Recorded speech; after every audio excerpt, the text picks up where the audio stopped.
m4.fr, le plus grand site de webcam live réservé aux adultes. 14h-16h, Brigitte Lahaie, Sud Radio. Toujours en compagnie de Anne-Laure Buffet, thérapeute, auteure de plusieurs ouvrages dont L'amitié aux éditions Erol. Nous évoquons l'amitié et la sexualité. Alors c'est encore un homme qui va conclure cette émission. Peut-être que c'est plus les hommes qui sont aptes à pratiquer le sex friend. Bonjour Julien. Bonjour à vous deux. Pardon de vous déranger en pleine émission et un peu à la bourre comme ça. Bah non, ne me dérangez pas. Au contraire. J'avais compris que le sujet était plus ou moins clos et que vous passiez à autre chose. Je me suis dit vite. Non. Vous êtes bienvenue et vous êtes en plein dedans. Malheureusement, si encore un homme, vous l'avez dit. Non, j'ai pas dit ça. J'ai dit, je remarquais qu'on avait eu beaucoup d'hommes. C'est pas que. Ça aurait été sympa d'avoir une femme aussi, effectivement, pour avoir un éventail. Mais moi, je me permets d'intervenir parce que la plupart des choses que j'ai entendues sur votre antenne n'étaient pas forcément folichon. C'était plus dans le négatif que dans le positif, hein, malgré quelques petites. Subtilité dans les témoignages de chacun, mais moi je voulais juste intervenir pour dire qu'effectivement moi je comprends pas trop comment ça peut merder, puisque pour moi amitié et sexe il y a vraiment aucun souci. C'est quelque chose que j'ai pratiqué pendant assez longtemps. J'ai pas vraiment moi je dirais entre 6 à 7 ans de ma vie quoi. Maintenant je suis marié et j'ai un enfant, donc c'est quelque chose de révolu, je le pratique plus, mais c'était tout naturel. Je pense que c'est une question de feeling, hein. Vous parliez des hormones avec la testostérone, etc. Ça en fait partie, hein. C'est l'attirance physique, la personnalité, tout ce qui est langage non verbal. Je veux dire, à la base, le sexe, c'est vraiment du feeling, et du moment qu'on s'interdit rien et que c'est plus ou moins cadré, sans grosse dérive, tout se passe très très bien.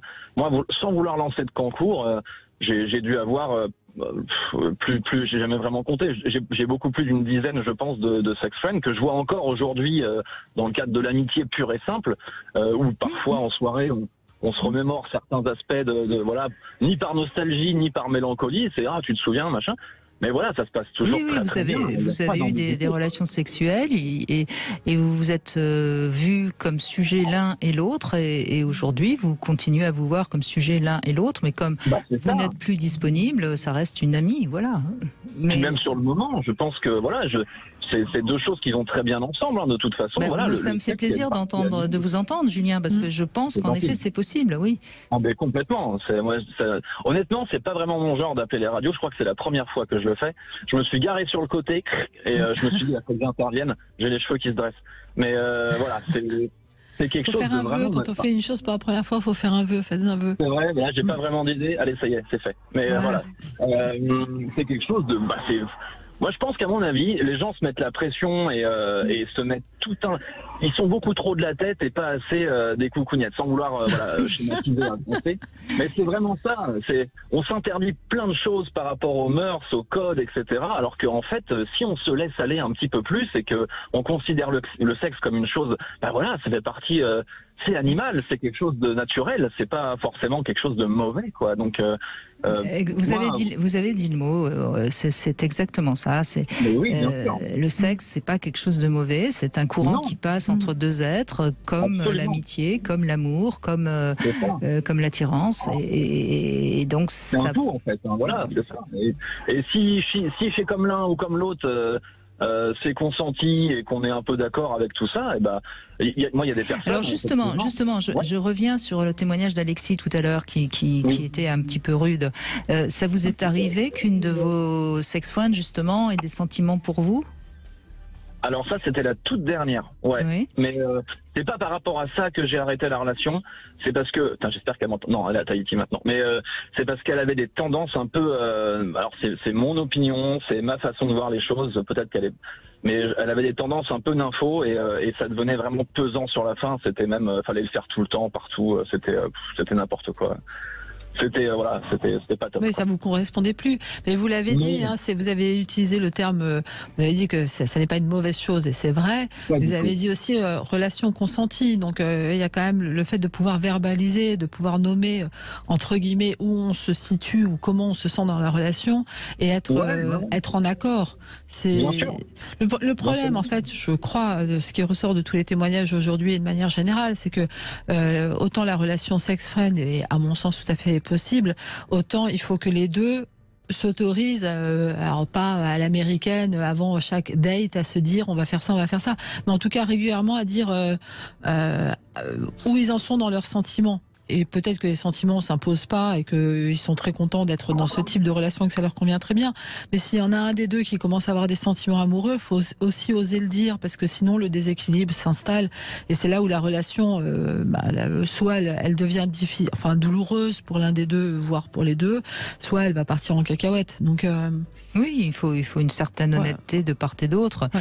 Mais comme dans toute relation. Mais oui, et notamment, surtout en amitié d'ailleurs. Hein. Surtout en amitié. Hein. Et je vous garantis que plusieurs fois, ça s'est fait sans que j'ai eu ce truc-là derrière la tête. Hein. C'est parce que, au travers d'un resto, d'une sortie, d'un ciné, d'une fin de soirée, etc., arrosé ou non même d'ailleurs. Hein. Et puis voilà, on se retrouve dans le cas de figure où, écoutez, voilà, c'est... Oui, on échange, on parle, et puis finalement... Exactement, les choses s'enchaînent, et puis voilà, pourquoi s'interdire ? Si dès le début, après, voilà... Voilà, après moi je parle de ça, j'étais en terrain conquis si vous voulez, parce que c'était toutes des amis à moi, c'était pas une inconnue que j'avais en face de moi. Ou alors une personne que j'avais déjà vue, etc. Elles étaient amies avant qu'il y ait des relations sexuelles avec vous? Ah ouais, complètement. Okay. D'ailleurs, sans vouloir... je crois que toutes mes amies, j'ai couché avec, hein, vraiment. Mais vous aimez certainement beaucoup les femmes de toute façon, et vous avez certainement une capacité à échanger avec le féminin qui facilite ça. Oh, je ne suis pas assez objectif pour dire que c'est vrai, mais possible, je sais pas. Pour moi, c'est peut-être aussi un ensemble de... Les phéromones jouent beaucoup, hein, aussi. Où il y a des fois où on comprend pas très bien pourquoi on est attiré par telle ou telle personne comme ça. Julien, ce n'était pas un compliment, c'était une constatation. Donc vous pouvez la prendre totalement sans savoir à dire quoi que ce soit. Je pense que vous êtes tout simplement dans des échanges avec le féminin plus simples que beaucoup d'hommes. Peut-être plus libérés, ou en tout cas moins coincés. Peut-être, c'est possible, oui. Mais après, voilà. Après, je suis quelqu'un qui a beaucoup voyagé aussi, et je vais vous dire une chose. Il y a vraiment qu'en France où on en fait tout un pataquès, quoi. J'ai habité à La Réunion, j'ai habité à Madagascar, j'ai habité à Mayotte, j'ai habité en Guadeloupe. Je veux dire, là-bas, on se pose pas de questions. Le truc arrive sur le tapis, et puis voilà. Maintenant, après, c'est encore une fois, il faut que ce soit du consenti, il faut que des deux côtés on soit d'accord. Mais après, voilà, c'est juste du sexe. Je suis pas sûr que ce soit qu'en France que ce soit si compliqué. Non, je crois pas. En tout cas, c'est à chaque fois que je reviens ici et que j'en parle à des amis ou quoi, ils ont tous le même son de cloche que les auditeurs que vous avez eus avant. Et je me dis, mais arrêtez de vous mettre des jalons là où il y en a pas, quoi. Vous savez, je crois, Julien, que la liberté sexuelle, c'est pas encore pour demain. Hein. Non, ça c'est sûr, on est d'accord. Mais parce il y a encore beaucoup de tabous. Oui, mais parce que ça parle de nous réellement, notre sexualité. Et pour être à l'aise avec notre sexualité, il faut faire un vrai travail sur soi, où il faut avoir vécu des expériences et en avoir tiré des conclusions qui nous permettent de savoir qui on est. Oui, même sans ça, je pense qu'on peut avoir une très bonne confiance en soi et être droit dans ses baskets, comme on dit, quoi. Mais peut-être que les gens, effectivement, vous en parliez juste avant en disant, voilà, on veut offrir à l'autre, on veut qu'elle s'en souvienne, etc. Ou qu'on peu importe le sexe. Et peut-être qu'on se met trop la pression par rapport à ça. Le fait de vouloir trop plaire, de vouloir être le meilleur, etc. Alors qu'à la base, c'est juste une interaction entre deux personnes. Et qui... Mais ce qui est intéressant dans votre témoignage, et je vous en remercie, vous avez eu raison de vous garer sur le côté, c'est que à la fois vous avez eu des sex-friends avec qui vous êtes encore amis, etc. Et en même temps, vous l'avez dit, vous êtes en couple, vous avez un enfant et vous avez aucune envie d'aller voir ailleurs. Donc on voit bien aussi que c'est pas parce que vous êtes totalement sexuellement éparpillé partout. Donc ça montre bien que vous avez votre comment dirais-je votre. Je suis comblé, j'ai pas besoin d'aller voir ailleurs, mais après voilà, peut-être que d'autres personnes ne sont pas dans le même cas que moi. Et oui. Vous savez, dans un couple, quand ça va mal, c'est toujours c'est pas la faute de l'un ou que de l'autre, hein, c'est toujours 50-50. Alors du coup voilà. En tout cas, c'est jamais 100% l'un et 0 l'autre. 50-50, pas toujours quand même. Soyons. Ouais, non, c'est pour schématiser, effectivement, mais voilà, quand une personne vient à tromper quelqu'un d'autre, c'est pas que la faute d'une personne, c'est qu'il y a quand même des questions. Voilà, c'est ça. C'est qu'il y a un truc qui va pas. Mais voilà, je me devais d'intervenir parce que je me disais, mais comment ça se fait qu'autant de personnes aient foiré des relations comme ça, alors que normalement, on est avec une amie, on est censé la connaître, on devrait... Voilà, moi il y en a qu'une sur peut-être la quinzaine que j'ai eue, il n'y en a peut-être qu'une seule qui a merdé, et c'est juste parce que effectivement elle avait des dérives un peu trop à mon goût, un peu trop souvent. Elle était trop demandeuse. Voilà, vous parliez d'objets juste avant. c'était complètement ça. Voilà, moi, ce que j'aimais bien, c'était garder la relation. Vous étiez devenu un jouet sexuel sur pattes. Ouais, bon, l'image n'est pas très jolie, mais voilà, moi, ce que je voulais, c'était garder un peu le côté amical. C'est vrai que, mine de rien, sexe et amitié, ça va très bien ensemble. Ça m'empêchait pas de coucher avec et pourtant de faire des sorties, d'aller au resto. Donc non, les deux vont très bien ensemble, hein, vraiment, sans déconner. Hein, c'est pas... Oui.